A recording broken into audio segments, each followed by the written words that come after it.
Што се случува со Канал 8 телевизија е прашањето кое деновиве си го поставуваат граѓаните, изненадени што не се емитува информативна емисија вести во вообичаените термини, особено во контекст на покренатата постапка од АВМУ за одземање на дозволата на телевизија Ирис и веројатно згаснување на штипскиот регионален медиум.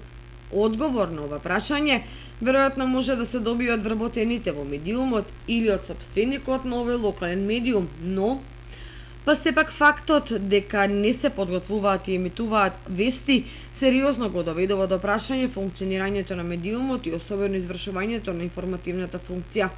Доколку во прашање одредени проблеми од технички и кадровски аспект, телевизија Кочани е подготвена да им излезе во пресрат и да помогне. И не само телевизија Кочани, туку подготвеност за колегијалност може да се очекува и од новинарите од другите информативни гласила. Од друга страна, епилогот со Канал 8 малку е нелогичен. Ако се знае дека сопственикот на медиумот, кој до пред само една година беше советник во Советот на општина Кочани и заменик градоначалник, злоупотребувајќи привилегијата на говорницата во Советот, едностранно и јавно оценуваше која телевизија колку е квалитетна и гледана. Зборувам за двете телевизии. Сум замолен од вработените од телевизија Канал 8 да ги изнесам овие ставови, бидејќи ја добро познавам проблематиката. Врз основа на што оцени комисијата дека иницијативноста е подобра кај еден, е иста кај двата медиума, да се бодираат исто и двете телевизии, тоа го нема никаде.